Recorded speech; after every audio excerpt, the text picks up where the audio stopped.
Are you new to fantasy or simply just looking to freshen up on your terms and strategies?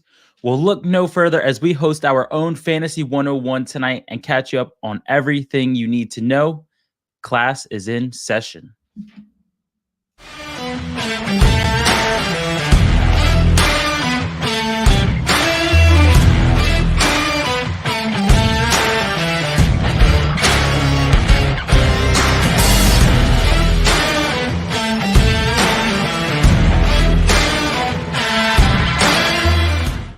What is going on, guys? We are the Average Bros Fantasy Show, your one-stop shop for average advice, brought to you by Football, Darts, and Fantasy Sports Alliance. And as always, I don't even know why I say as always, but I am joined here with my below-average brother, Kevin. Kevin, how you doing tonight? I am doing just about average, sharpening my pencils over here, getting ready for class today. Making sure you have all your notebooks ready to take your notes. Make sure you have your binders, all that stuff. Yes, except my homework. Dog-ate it. Well, actually, I'll even be honest with you. Even when I was in like high school and stuff, I never did homework. I'll be honest. I never did homework. I never came up with excuses. It was either I got it done in class or I just didn't do it. I was too cool for school. Yeah, might as well not even print it. I'm not doing it. But of course, before we get into our show tonight, we would like to thank our broadcast sponsor, Football Darts. Football Darts is a dart game that combines the skill of traditional darts with the strategies of American football. This innovative dart game is played on a uniquely designed multiple target dartboard. It can be played in sports bars, at tailgate events, as league tournaments, or as a leisure activity in the comfort of your own home. If you would like to check out their officially licensed collegiate dartboards, go to footballdarts.com, as well as use code IPLAYFSA to get 30% off.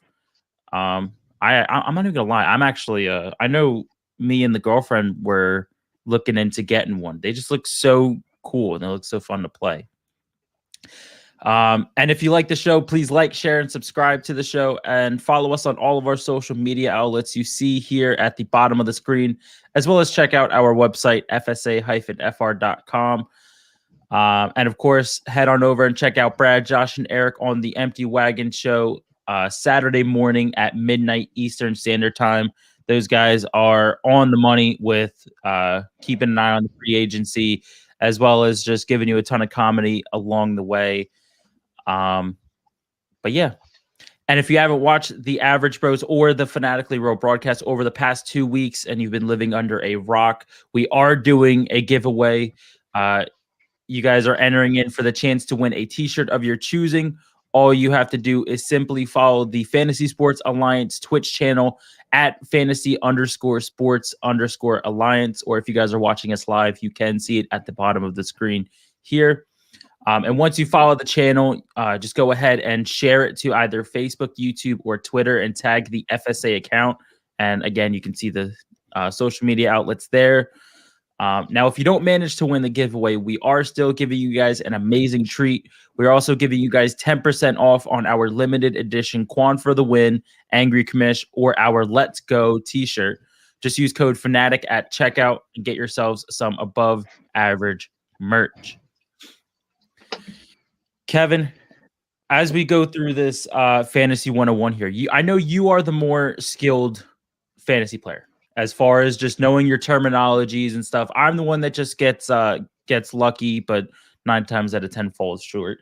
So I will actually hand this class over to you, and I will be your little teacher's assistant or teacher's pet for the night. So, Kevin, take it away. So what we are going to do here is go through different fantasy league types, different definitions, verbiages, as well as strategies. And we want it to be interactive. We have a couple lined up here that were sent in already to us. So thank you to those who have done so. But if you are watching live with us, please chime in the comments and we will pop it up on the screen and answer for you. What we're going to do is go through and look at common terms, different types of leagues, and for those who haven't played fantasy, are looking to play fantasy, or only play one type and want to see what else is out there, we will review all of that for you tonight. Josh, we should probably start with the different league types first. Yes. So basically the main types of leagues that you guys are going to come across when you are playing fantasy football. And what I mean by playing fantasy football is when you guys are playing FSA, because I know you guys ain't going anywhere else. You guys don't want to go anywhere else. So to kick it off, we are going to go with the traditional, you play it everywhere you go. 9 times out of 10, this is the league that you're going to be in, and it is going to be a redraft league. So basically, I'll give my terminology or my opinion on what a redraft league is. Basically, a redraft league is you draft your team at the beginning of the year, usually after the NFL draft, but before the NFL season starts, of course. And you basically draft your team, and then you play throughout that season, and then come the NFL playoffs, once you guys have finished up your finals or championships, however you want to say it, your team completely disappears. And then come next season, you draft a whole new team.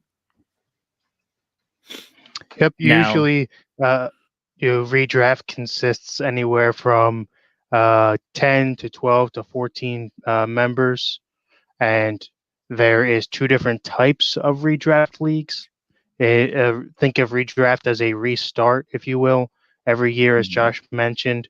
The 2 main types of redraft refers to the type of draft that you have. It's either auction or it is a snake draft.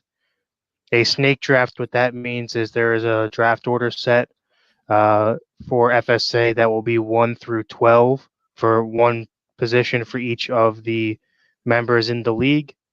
And then you draft any player that's open on the board that you would like that to fill out your roster. But once you get through to the 12th person, it starts over again, but in reverse. So 1 through 12, and then 12 through 1, and then 1 through 12 again until every round is complete or your roster is filled out. Yeah, so if you are the first pick in the first round, that basically means you would be the 12th pick in the second round. And following the redraft league, well, first hi, Maria, of all, Maria checking in here with us. Yeah, first of all, hi Maria, how you doing tonight? Kirsten, how you doing? Saying yes and poorly skilled. I'm hoping she's referring to you over there, Kevin, because I know I'm not pretty poorly sure skilled. you. I don't know what you're talking about. However, following our redraft league, which could either be a auction or stake draft, we do have our dynasty leagues, which I believe. So you skipped over auction there, bud. Oh, I thought you covered auction. So, no, that was just the snake version of redraft. Since you're running our Monkey Knife Fight auction league, I thought you would want the honors to talk about auction.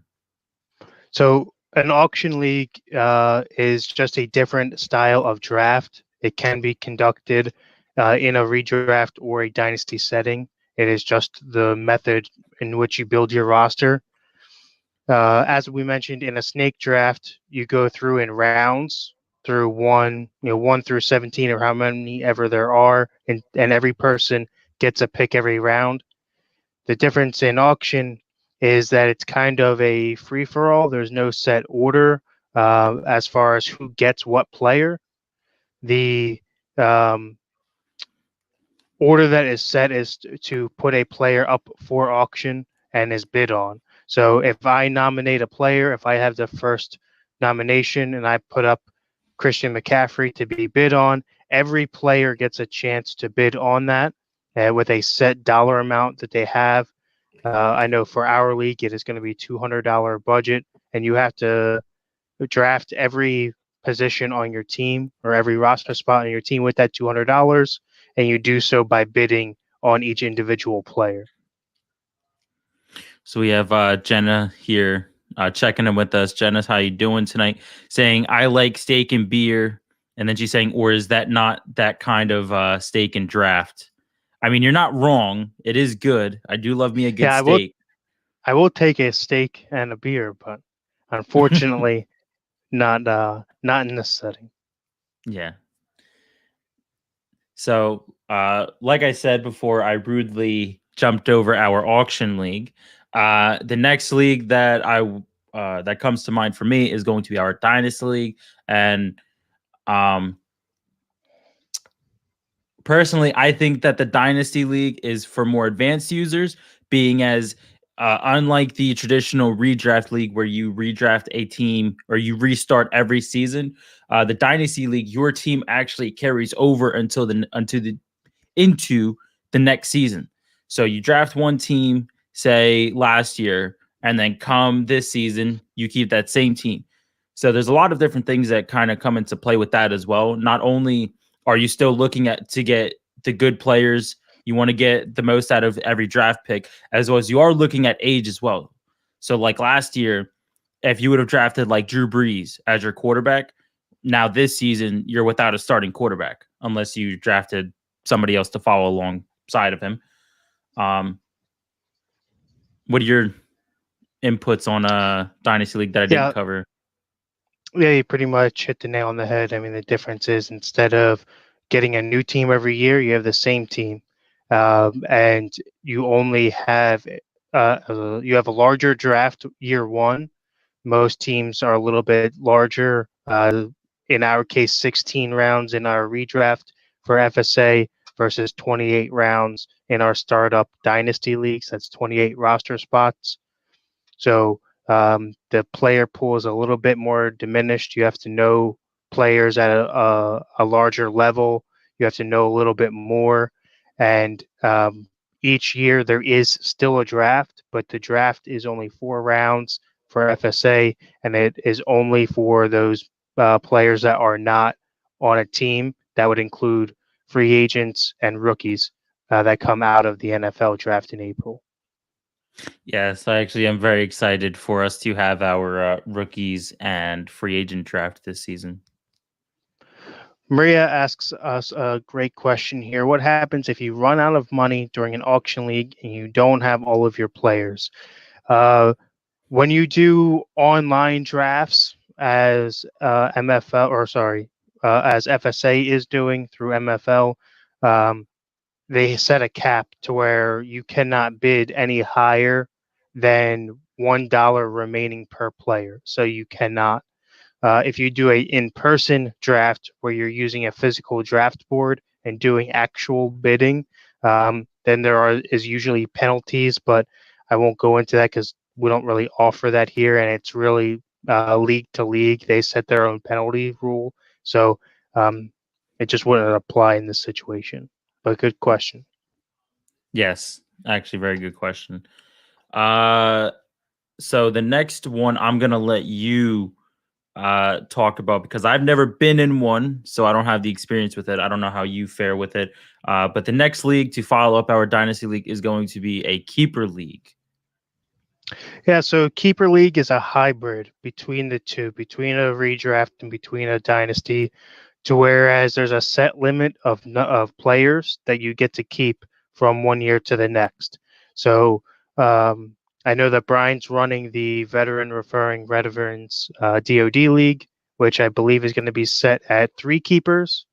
So you have a draft in year one.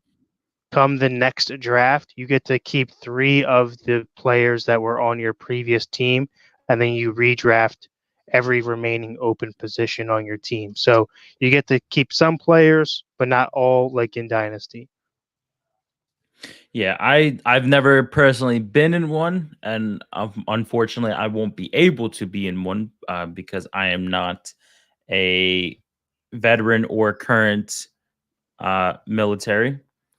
Um, am I missing? I feel like I'm missing a league type: redraft, dynasty, keeper. That's all of the main ones. That's all that we currently offer. I will touch on Arm and Leg League. It's a FSA specialty. FSA offers a league called Arm and Leg, sponsored by Play QB54, where you're only selecting quarterbacks and kickers within that league. Um, and they're assigned a specialty scoring to even them out. Remember, kickers are people too, so they do have a place there. And Yes, they Jenna are. comes back with us and says that she is a veteran. We always thank yourself and all of our veterans for your service. And she says, "Go Army." So we know, we know what branch she's going to be rooting for across FSA. Yes. All right, Kevin. What do you want to do? What do you want to do next? Like I said, you're conducting this class. I am just here for the front row seat, as well as offering my input. Yeah, so I guess we should go next into the details of each league, right? So what happens once the draft is done? How does that look like as you're building out your team? So draft is done. You're moving forward with your team. You set your lineup. How do you make any changes or anything? Well, most of that usually becomes or comes via the waiver wire. So the waiver wire consists of every player in the league that was not drafted. So say if you have a player that is on a bye week and doesn't have a game or gets injured or is underperforming and benched and you have to replace him, you go to the waiver wire and you can pick a player up and you drop whatever player you want to replace. And this is done either two ways, either a first come first serve type of setting where there's an order of some sort, whether it be by record, by reverse draft, and they're taken in order, or by something that we call FAAB, which is free agent acquisition budget. And just as in a auction that you bid on players and you put your evaluation on how much that player is worth to you, you do the same thing with Fab, and you put out how much money you want to spend on that player. So say Jimmy Garoppolo is on the waiver wire and both me and Josh want him. I bid $5 to get him and Josh bid 6. Then Josh gets Jimmy G and I don't. And I have to go out and find another player to fill that spot. And I will, in return, trade Jimmy G for $20. If that was Until a he gets injured again. possibility. Yeah. Until he gets injured again. And Jenna says she's not even sure Air Force has a league. Yes, we do currently.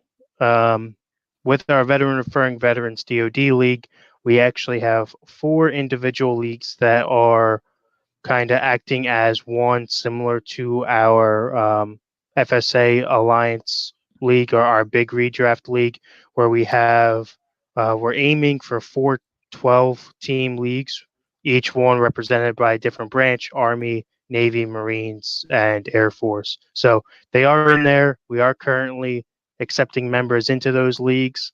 If you know anybody that would like to join, please send them our way. Yes, please.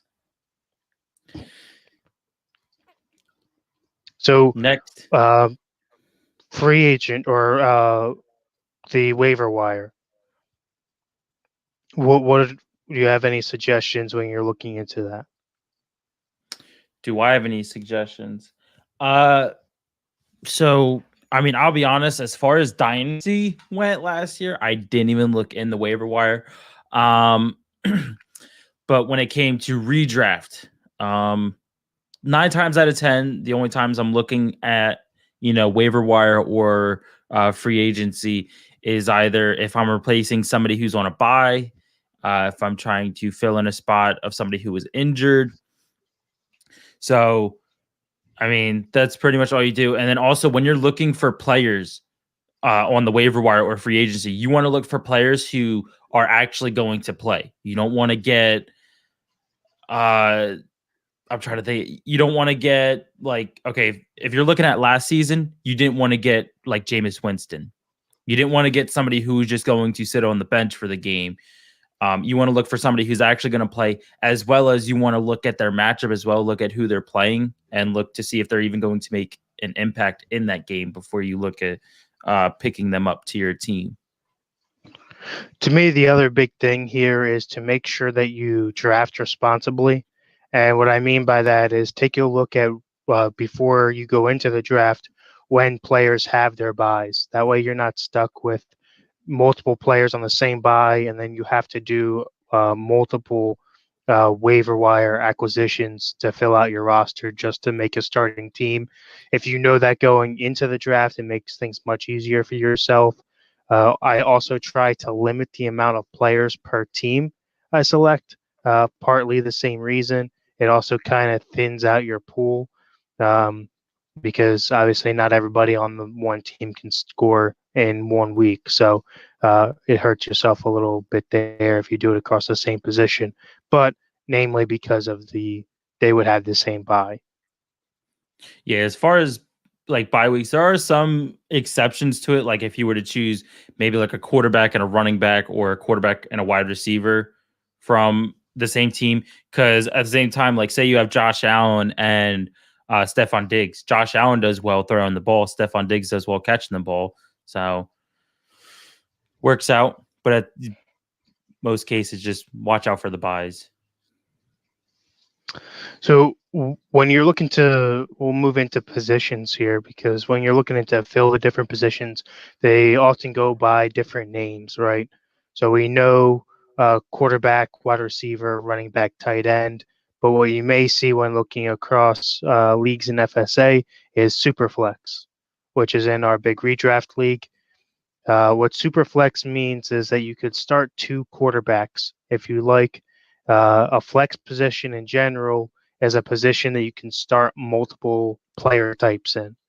So a traditional flex is a running back, a quarterback, or a tight end. A super flex includes those three plus a quarter, or super flex includes a quarterback in that as well. Yeah, so I'm gonna clean up what Kevin said real quick. Yeah, I messed up a bit in there. A normal flex position is either a running back, wide receiver, or tight end. Yes. Jenna says, "All right, I'm out, boys. Have a good night." Jenna, you have a Have a good night. night, Jenna. Yeah, have a good night in return. See, now you have me slurring my words. It's contagious. So let me ask you this: when you're in a super flex league, such as our redraft league, personally, I know it does, but to you, how much of a difference does it make if you're in a super flex league compared to a league without it? Well, if you're looking at a league without it, you're probably not going to take a second quarterback in the draft as soon as you would in a super flex.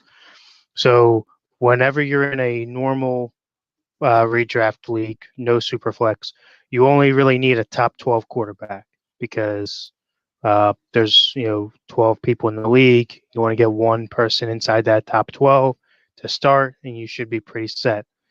In a redraft league with a super flex attached to it, now you're looking for one quarterback in the top 12 and then another quarterback from 13 to 24 in that second set. So what happens a lot of times in a snake draft is what we call runs, where multiple players of the same position are taken in succession. That way, it causes a premium on that player. You have to go get somebody. So for me, in a super flex, I may take a second quarterback 2, 3, maybe 4 rounds sooner than I would without it. I usually wait pretty late for my backups. So Yeah, because backups necessarily aren't too important as long unless you have a quarterback who's injury prone, and then you have to worry about injuries and all that nonsense. we have Alyssa checking in with us, saying hi, Josh, and hi, Kevin. Hi, how you doing? It's been a long time no see, stranger. Even though I technically don't live in the state anymore, to be fair. Yeah, it's kind of hard to see. So,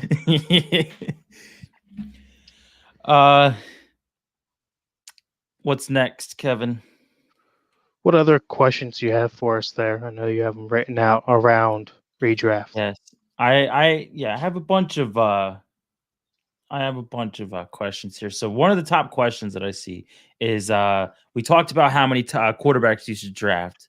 Now, alongside that, how many tight ends would you recommend to draft? So at the tight end position, I always try to get at least two because I always want to back up, especially for what we talked about with the buys or say injury or poor matchup. Now, in the case of FSA, where it is a premium, and what that means is they score a half of point more for every reception than any other position would, the running backs or receivers. So it boosts their scoring odds a little bit. So for me in FSA, I may draft 3 depending on who's available. I have a bunch of questions here. Well, we should probably go over what a PPR is and what standard is. We did skip that. Yes. So throughout FSA, most of our, I believe all of our leagues actually are PPR with a tight end premium, which you just explained what the premium was. On the other end of it, PPR stands for points per reception. And it refers to whenever a running back, wide receiver, or tight end catches a pass, they get a full 1 point extra per reception, at least in our league. There are some cases where leagues will either do half a point PPR. So whenever a running back, receiver, tight end catches a pass, they only get a half a point for it. And then there also are leagues, and this is what standard scoring was, correct, Kevin? Which is when there is no PPR. Yeah, standard scoring means that there is no points per reception. It is only for yardage and touchdown scored that the skill positions outside of quarterback receive any points. So when you look at leagues with PPR, and like I said, purely off of opinion, this is when you want to look at your McCaffreys, you want to look at your Kamaras, your Stephon Diggs, Michael Thomas. This is when those guys who get more receptions but less yardage are usually more important in your draft compared to, say, a Derrick Henry or a Tyreek Hill. Those players who just strictly get the yardage on the ground or yardage through the air, but not as many receptions. Yeah, so if you take a look at certain players, if you're talking about a PPR, for me the biggest one that stands out would be, say, a guy like Julian Edelman, who may catch the ball 10 times per game because he runs a lot of faster paced, shorter offense. So that's 10 points right there without the yardage involved. Versus if you look at a player like a Stephon Diggs, who is more of a deep ball threat with Josh Allen, who may only catch the ball, say, 3 to 4 times a game, but all of his catches just happen to go a little bit longer. So you'll want to take a look at that, especially when you're looking at your 2 and 3 receivers. Well, Stephon Diggs actually led the NFL in receptions for last year as well. So Stephon Diggs is a good example for PPR. But no, I do understand what you mean by Julian Edelman. I'm talking about deeper ball guys in general. Well, yeah, those are you get kill 2 birds with 1 stone. You get the receptions and the yards. That's why I was saying somebody like Tyreek Hill, who can do 200 yards and 3 touchdowns in 1 half, but only do it in like 5 catches. Right. What other questions we got teed up there? So this one's pretty easy in my in my opinion. What rounds should I draft a defense? For me, if you're playing in a league that has a defense or a kicker, a full team defense, that is always going to be my last 2 picks. I will always take a defense and kicker dead last. Maybe depending on if there's a run, I will leave the last run again. I'll leave the last round open for a flyer on a guy if I really need to go get a top defense in a round sooner. So in a 17 round league, I'm looking at 15, 16, and 17. No earlier. Let's see. Do you have any questions in mind that you wanna touch on? Well, speaking of defenses that you bring up, we should probably cover full team versus IDP. So there's really three options whenever it comes to defenses. It's either no defense is drafted, a full team defense, where you pick, say, the Saints defense and you get everyone on that team, or whatever you want to go after, or there's IDP, which is individual defensive players, which will apply to our auction league, where you will pick a defensive lineman, a defensive back end, a safety or corner, and play three of them versus a full team. And obviously, they don't have to be on the same team. So if you want to go and draft Stephon Gilmore or LaShawn or Lattimore, Marshawn Lattimore, I should say, you can do that. Or we have Eric here who says, or better yet, play in a league without kickers and defenses. I mean, that's how most leagues are trending, right? Especially if you play in a dynasty. I would say 90% of them don't include defenses or kickers. Hence, our Arm and Leg League, where we make sure that kickers are reminded that they're people. Yes, we do. We do take feelings into consideration here at FSA, and we do like to, show a little appreciation to our kickers. Our Will Lutz, our Justin Tuckers. We want to make them know that they are welcome. Yeah, our Young Wei Koo. We want to welcome them with open arms, and we give them a league that is 50% all about them. What else you got? Okay, this one's pretty important. How do I prepare for the draft? So you can do a couple of things. Probably the most common is doing mock drafts. And what that means is that you go into a draft just like normal, a complete draft order. You pick a full team, except after you're done the draft, it disappears, right? You don't go throughout the season. It's they're all free, and you can do them as many times as you like just to see where players would fall typically and average out their ADP, which stands for average draft position. And you can see if somebody's making a good pick or a bad pick and how long to wait on certain players. You could also go out and buy one of many magazines or books or download data sheets that have rankings of players and kind of compare them. And then what you would want to do is look at, say, the top 100, and then next to their names, just put rounds, right? So go down the margins and put 1 through 12, 1 through 12. That way you can kind of bracket out where that specific list has players going. Yeah, one interesting thing that I actually learned so far from doing a mock draft. Now, this is just like when me, you, and the girlfriend were doing it. I noticed that a player like Jonathan Taylor was going in the first round. Now, is that going to happen in our draft for redraft this season? I don't know, but I just thought it was pretty interesting to see a second-year guy going that early.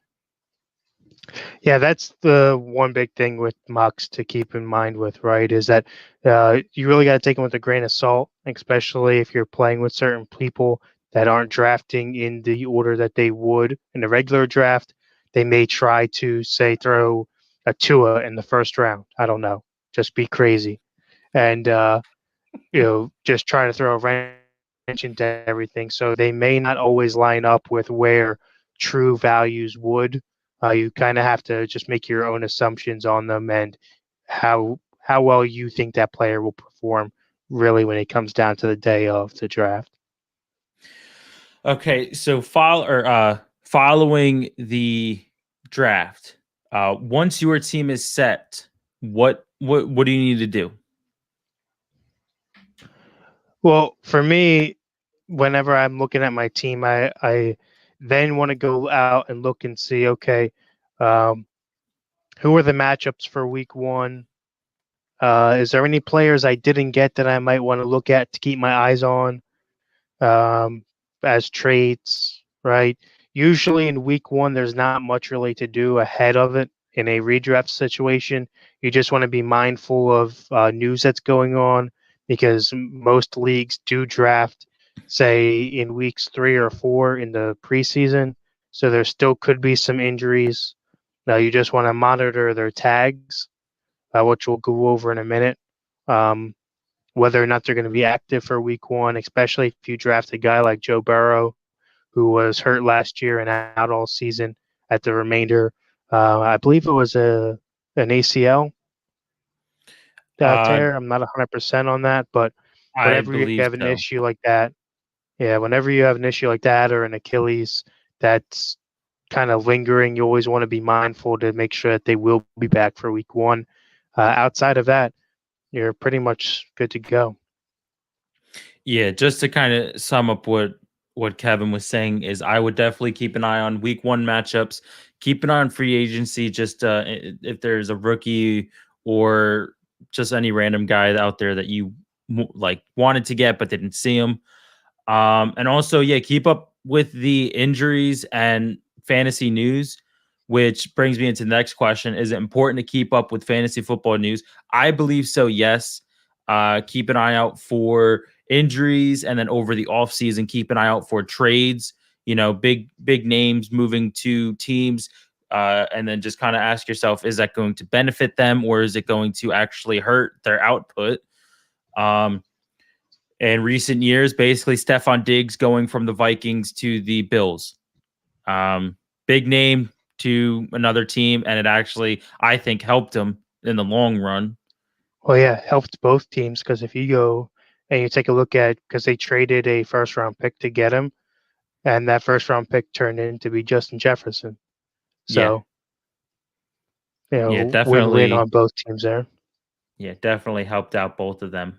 Is there anything else that you would say is considered fantasy football news to keep an eye out for?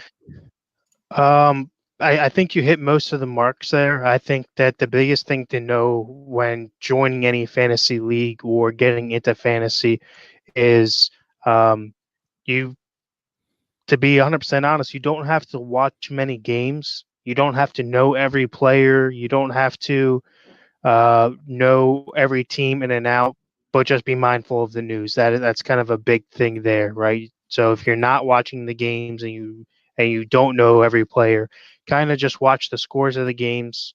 Look at who had big breakout games, high scoring. Um, I know MFL has a great tool where they list out the stats of each player in a ranking system, so you can go week by week and see how your team compares to other players and how well your players are actually doing within the league. If you don't see every game, um, you even if you're not focused, even if you're focusing on just your game, always try to make sure that obviously you match up wide receiver to wide receiver, who performed better and why, those types of things, injuries, trades, um, all pretty important to pay attention to throughout the year. Okay, so this is actually a good question here. Is it smart to trade away your best player? Um, I think that one is going to be situational, right? Because whoever you think your best player is, say it's Josh Allen, for instance, your quarterback, you have to look at who you have to replace them and what you're getting, right? So if I have, say, Josh Allen and Carson Wentz, which is a pretty good possibility of a pairing there, are you okay with having Wentz as your starter with whatever player you're getting back? And you want to make sure that when you do these types of trades where you are giving up your top player, that you're actually filling a void, right? So say you're trading away Josh Allen and you have, say, Stephon Diggs and I don't know, Tyreek Hill at receivers, right? You don't want to trade away Allen for another receiver because you really don't need one. You probably need to trade him away to get a running back. So make sure that you're not just moving your points around and it's actually helping your team out. Yeah, because especially like if you're only starting two receivers, you don't want to get a third one if he's not even going to play. And especially if like nobody's injured on your team, you can't get somebody saying like, oh, well, what if he gets injured? And then it just comes back like, what if he doesn't get injured? Because then you just gave up Allen. I mean, don't give up Allen. But yeah, I think that it's all just very dependent on like what you have, what you need, and what your backups look like. I mean, I know me personally, I don't make trades at all. Especially in redraft, I don't make trades, but dynasty, I do make trades. Now, dynasty is a whole new In can. Dynasty, you traded away your entire team for picks. Yes, like I did. I trade. So I I traded away my whole team for picks. I actually ended up at one point having 3 first-round picks. I had the 102, the 105, and the 109. However, I did get rid of 2 of them in a trade for James Robinson and Calvin Ridley. I still have Adam Thielen and Travis Kelce as well as Kirk Cousins on my team. So, and by the way, Travis Kelce is still on the block. If anybody from Charlie is listening, shoot me some offers. Let's. I know he's having a bad day, so let's bring him into this. What is the role of the commissioner? So the commissioner is the person that's going to be running your leagues. For FSA, that's going to be Brian and myself when it comes to the auction league. And what they do is really just mediate everything, right? Make sure that the scoring is correct as far as the like there's no bugs or glitches any place with MFL, and make sure that that's taken care of. They also have the right to fix any bugs when it comes to the draft. Say someone's having difficulties and the draft messes up somehow, they can fix those issues. They can approve and disapprove trades depending on what your league you're in. So if something's very lopsided, they can change that. The commissioner also has special powers to change lineups. So we all know that lineups lock 5 minutes before, in most leagues, 5 minutes before game time at each setting. And if MFL, or say somebody comes out late, right? Say Taysom Hill gets hurt in warm-ups, he's not going to be playing. He's in your starting lineup. But MFL goes down for some reason. There's an outage. He has the ability to change your lineup even after the lineups are locked. Kind of a just an end-all be-all when it comes to league abilities. They're the ones that set everything up and make sure it runs smoothly.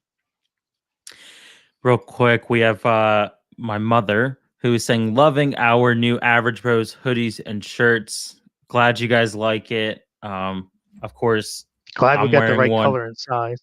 Yes, we got the right color and size. There are a bunch of difficulties, but glad it happened to you and we were able to fix everything rather it being anybody else. But of course, I'm wearing my Average Bros t-shirt. I know that guy has one on, but his green screen didn't favor it. Yeah, I tried wearing my red one, but everything that was gold started flickering. So, do you still have it on? Good. Yeah, I believe I do. Yeah. See if it. There you go. Just see through.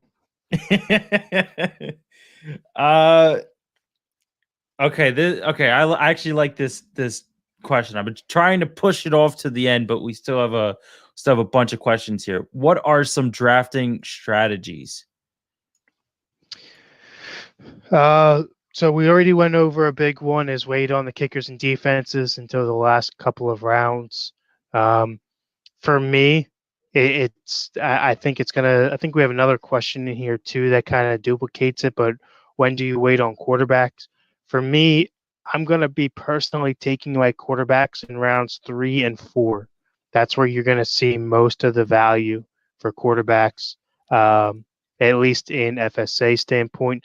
I believe last year I believe it was 75% of all of the region winners took advantage of that strategy, and our world champion as well, drafting a quarterback outside of the first 2 rounds. So that's the big one for me. And I like this strategy, or you can just do what my non-fantasy football playing mother says and just pick winners. I mean, simple as that. Just pick winners. Yeah. So I'm gonna piggyback off of you. Take the defense and kicker in the last 2 to 3 rounds, depending on who's there at your pick. Wait till later to get your quarterback. Say round. Would you say the third round? Yeah, third rounds 3 and 4 for quarterbacks. And I'm going to say to do the same thing as far as tight ends. However, unless you can secure top 4 tight ends, meaning Kelsey, Kittle, or Waller, maybe a fourth guy in there. If you can get one of those guys before the third round, I would say good. If you can't get one of those guys, then personally, I'd wait till around the time that you're getting your quarterback. And then yeah, I would have to agree there. Yeah, and then I know you're going to go against this one because of for whatever reason you're thinking about doing this, but I don't see tight ends in the first round. I think the first round should either be a running back or a wide receiver. I mean, unless you got the top tight end, right? So say you take Travis Kelsey 101, right? You can do that and still end up with the value at the turnaround 3 and 4 in return in running back and receiver that you would have had, just because of how thin the tight end class is compared to, say, receivers or running backs. However, at the same time, I mean, you have to say that running backs are thin as well. I mean, wide receivers, there's a decent amount of them. You can, because wide receivers, they're starting 2 most of the time, starting 2 or 3. So that's 2 or 3 guys per team that you can get that are going to have a decent output. As far as running backs, 9 times out of 10, they're starting 1 that's getting a majority of the workload. So personally me, I'm looking for a running back in the first round. Yeah, I would say lean running back or receiver, depending on where you fall. But if you're, say, picks 10, 11, and 12, don't be afraid to take a Kelsey or Kittle, especially in the turnaround. But outside of Kelsey, Kittle, and Waller, at least this year anyway, Yeah. maybe Pitts out of the draft. That would be my fourth guy right now. I'm not Really? touching any of them. Yeah, I'm not touching any of them.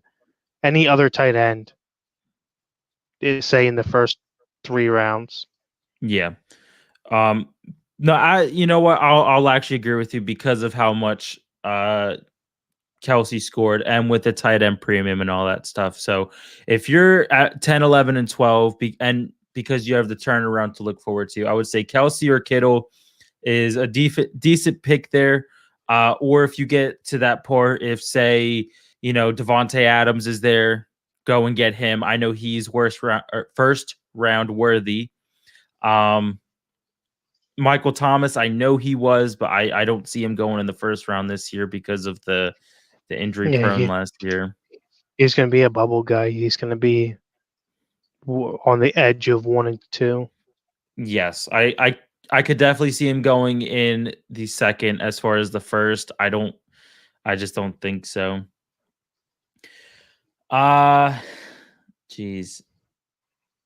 I'll let you answer this one because I don't know how all of that goes. Are fantasy projections accurate? Not necessarily. It's kind of like a over under or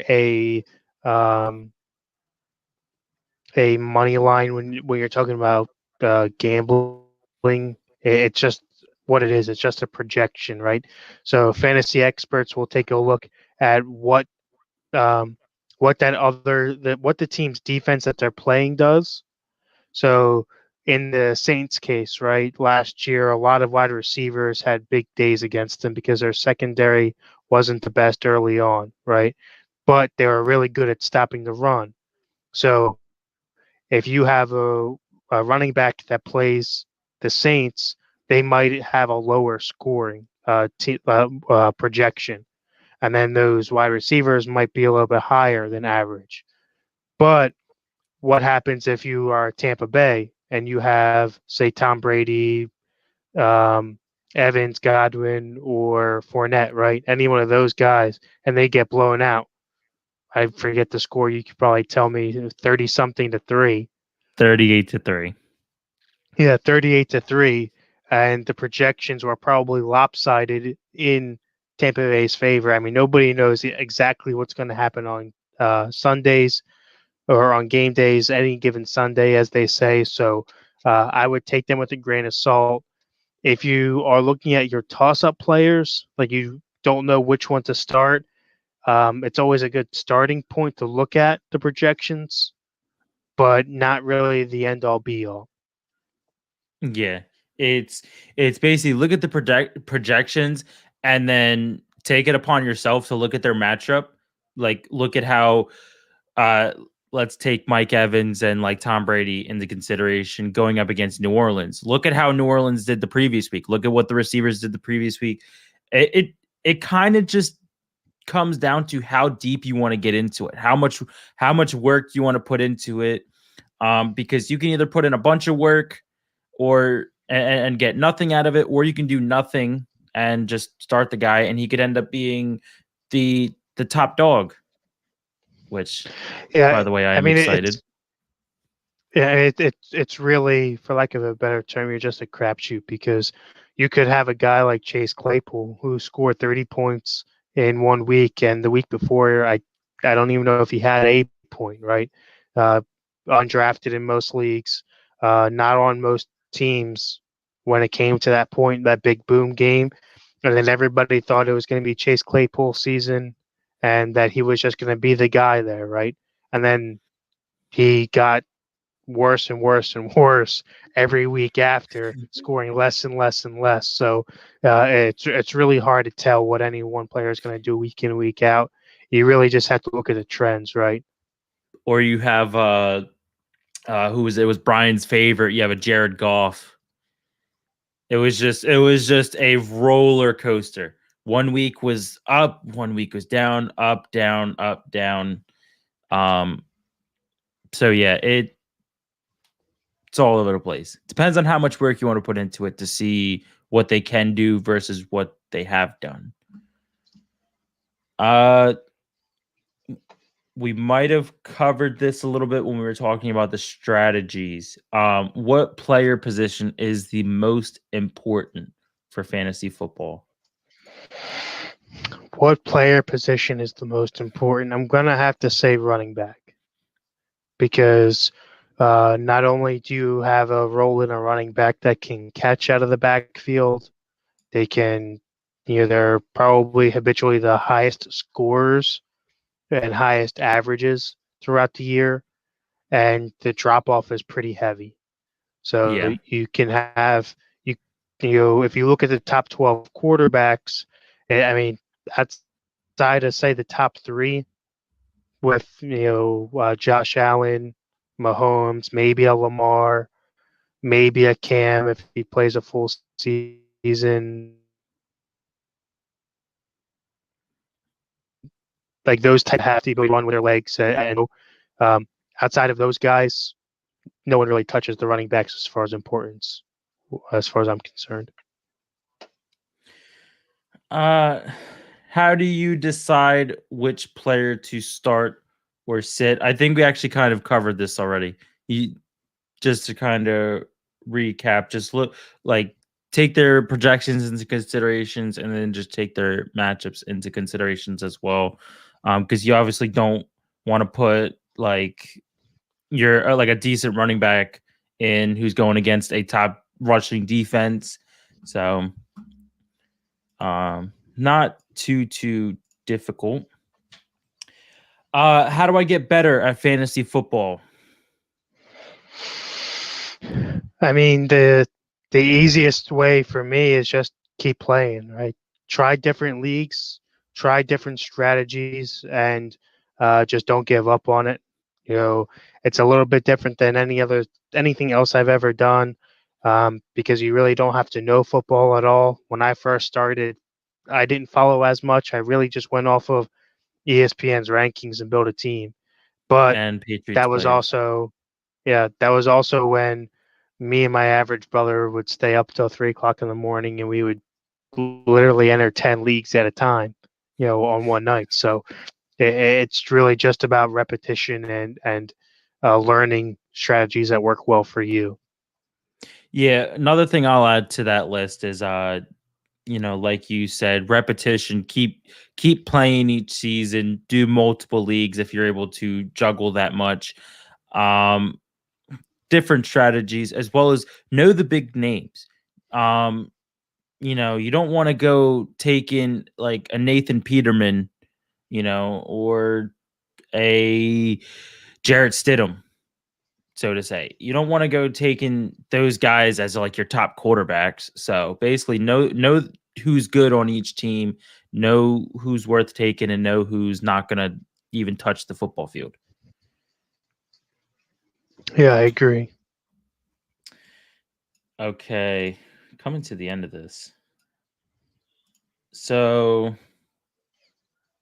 and this question is kind of probably going to be similar to the last one. What is the most important thing for beginners to know? I would say probably their scoring, and then um, I would say just the lineup structure in general, right? So when you go to join a league, I would ask all the scoring questions, and I would ask your lineup questions. Hey, is this a super flex league? Is this Mhm. a PPR? Is there any premiums? How many bench positions do you have? I would ask those types of questions. That way, for a beginner how difficult it might be. If you're not familiar with Superflex, or if you're not familiar with PPR or small benches, maybe not try a league your first year like that with a high dollar amount. Join a league that maybe is free or costs less. That way, that if you lose just because of skill set around a league, that it doesn't really frustrate you and deter you from joining anything else.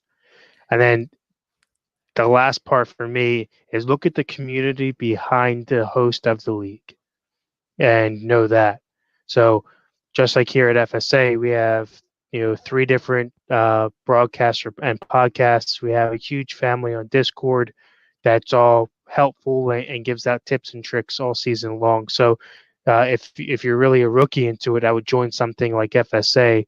Whereas if you just try to go play fantasy on ESPN your first time out, there's nobody really there answering your questions like we're doing here tonight to help you grow any. Yeah, my inputs that I'm going to add is it is 100% okay to do a free league if you're just getting into fantasy football. You don't have to go 0 to 100 real quick and start throwing dollar amounts out there. It is okay to play for nothing. You're playing for the experience, you're playing to have fun. I look at fantasy football as not a dollar amount. I mean, yes, we put that into it, but I don't look at it as like, oh, I'm just trying to win money. I do it because I love football. I do it because, especially in FSA, the family that we have and everything, it is just a ton of fun. And that kind of transitions into the next thing you were talking about is look at the community around it. And yeah, just have fun while playing fantasy. Like it's not that competitive. Yes, you can get competitive, but please don't throw your life away just learning like how many points Alvin Kamara scored like on his rookie season.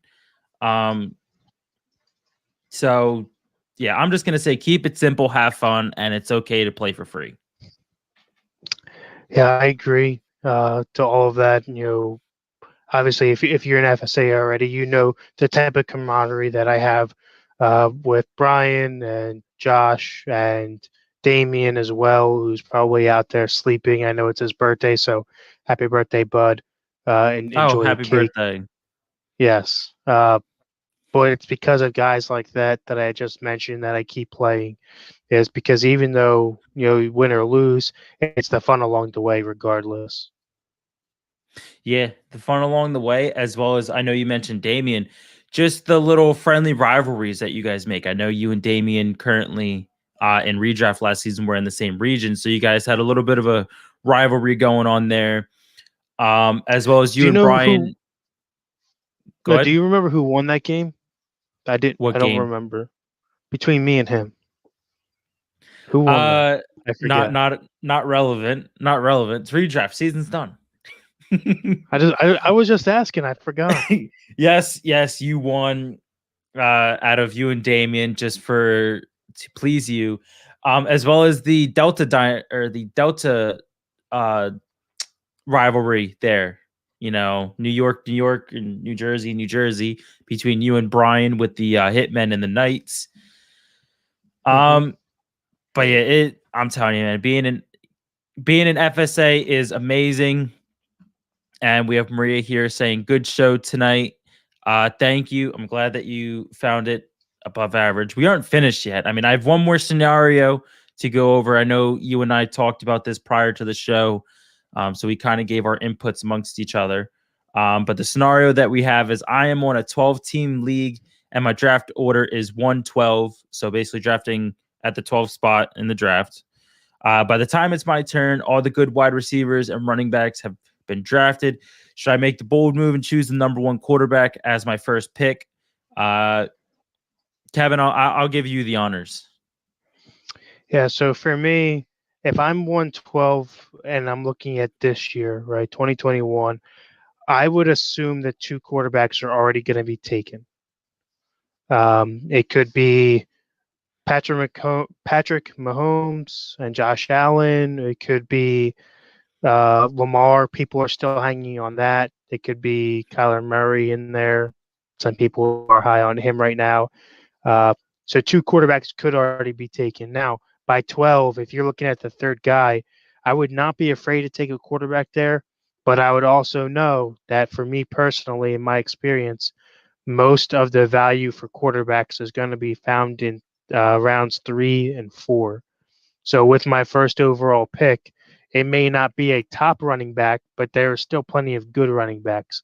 If you look at last year, the big names for last year are going to be James Robinson, Cam Akers, Jonathan Taylor. All of those guys were probably either undrafted or around 7, 8, 9, 10, really late. So there's always diamonds in the rough that you can look at and bring up. And there's always guys that are just as good late in rounds, right? So we look at a Kareem Hunt and Nick Chubb situation. You can take either or. Both finished in the top 10 last year. So if you really want a running back, you take a shot on one of them early on. The other thing is, just take into consideration what we talked about earlier. You're at the 10, 11, 12 position. Shoot for Kelsey or Kittle. I guarantee one of them are going to be there. I guarantee one of them are going to be there, especially if you're in a tight end premium. That's and as you said, that's not a bad pick. And then you can either take your quarterback if you want one on the turnaround, or you can go and get, say, your Nick Chubb. Blanking. I know Aaron Jones was going in the second round for a lot of mock drafts. I did. Take that as you will. So there's him. First 2 rounds, there's a bunch of players that you can take. That you can take in the second round that still have that first round value. So yeah, just because you're given the 112, don't let it think that you're going to have a terrible team. I guarantee you that. Yeah, a lot of people actually prefer it over the 101 just because of the late turnaround and the value is still there. Because if you're 101, it's kind of like all of your picks are predetermined, right? Most of them are going to be CMC and Patrick Mahomes. So what happens if you have a David Johnson scenario? A couple of years ago, week 1, almost every 101 he was taken and he was hurt. So you gotta take that into consideration too. Just because you're 112 doesn't mean that your team is going to be any worse off than the 101 spot. So basically, you're saying what happened to me a couple years ago. I got David Johnson at maybe the 104-ish spot, 104, yes. 105, out all season. Bye-bye. Yep, exactly. Bye-bye. Well, what Yeah. about a couple years ago? Andrew Luck retired before the season started. or there's even last season for me. So in Dynasty, I ended up taking Lamar with my first round pick, which wasn't that bad. I actually ended up trading him away, obviously, got rid of my whole team. And, I wanted to stray away from that strategy. So we come over here to redraft. And I drafted Michael Thomas in the first round. Yes, you guys already know how my season went in a redraft. So not like I could keep him for next season. It was just a wasted pick.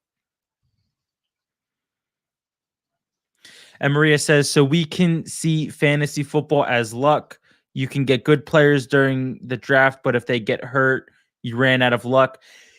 It works both ways. I'm going to say, so yes, you have your Saquon Barkleys, who got injured last year for the whole season. But then you have your Justin Jeffersons, you have your Jonathan Taylors, you have guys who you're taking at 6, 7, 8, and on who are playing like first and second round players.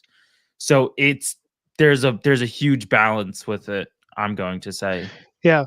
I mean, I would definitely say that luck's part of it, right? But I would also look at player history. A lot of people dig into that. So if you look at a guy, if you're comparing two comparable quarterbacks, right? Joe Burrow, he's coming off of an injury, so he could perform phenomenally and have a great year and be a top quarterback. But if you compare him to, say, Tom Brady, who's probably in the same realm points wise going into this year, he's only ever been injured once in 20 years. So does he play all season?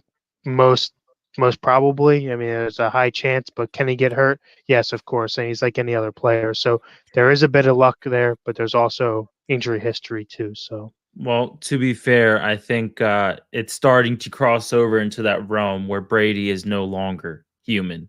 So I don't think Brady feels anything. The other thing too, and I know we actually joke about it a lot across FSA, is like take Jimmy G into consideration. Can be a great quarterback. I mean, good pick if you can stay healthy. So I mean, that's the other and that's kind of what Kevin's saying is look at their history, look at how often they get injured and how they bounce back afterwards. I mean, Jimmy G bounces back and then gets injured again. So Kevin, do you have anything else for the great people?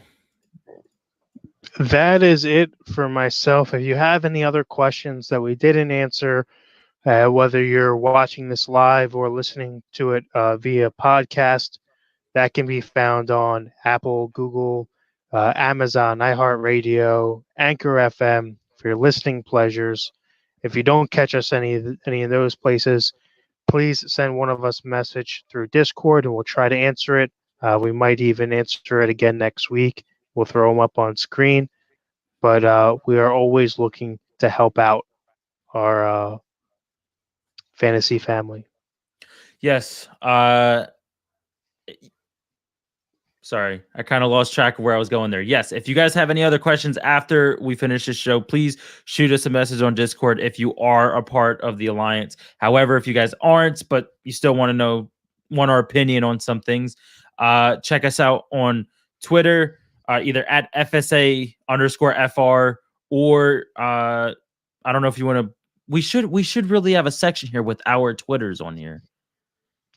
Yeah, I know we don't, but yeah, I know. Don't even. I know mine we don't. Is Evil Empire FF. Yeah, mine is FSA_average Josh. If you guys want to head over on Twitter and just start asking some questions. But that is all for me. And before we return to our regularly scheduled Average Bros Fantasy Show on April 6th at 8:30 p.m., remember we are going bi-weekly. So we will not have a show next week. That will be the Fanatically Real broadcasts week, which is on March 31st, where we will be announcing the winner to the Twitch giveaway. So make sure you guys are watching that show next week so you guys don't miss your name being called. However, even if your name is called, we will still reach out to you and figure out what you want. As well as Catch the Empty Wagon, guys, every Saturday at midnight Eastern Standard Time. I believe they are going every Saturdays from here on out until a further date, which we would definitely let you guys know. And if you are unable to watch us live, I would name all of the platforms that we are on, but that guy right there already named it for us. But I want to say it anywhere you can find us for your listening pleasures. Thank you for watching the Average Bros Fantasy Football Show, sponsored by Football Darts and Fantasy Sports Alliance. If you like the show, please like, share, and subscribe to the show, and follow us on all of our social media outlets.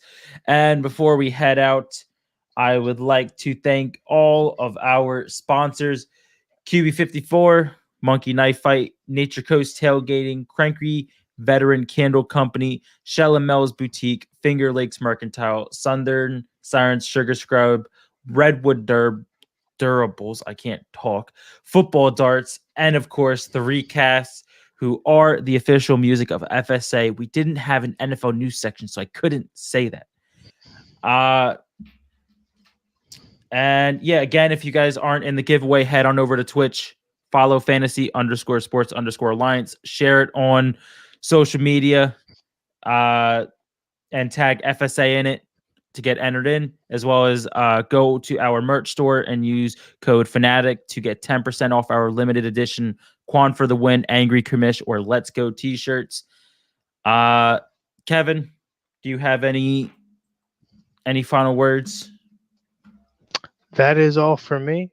And I'll see you guys next week with the Fanatically Real broadcast. All right. That's all from us. Everybody, stay average.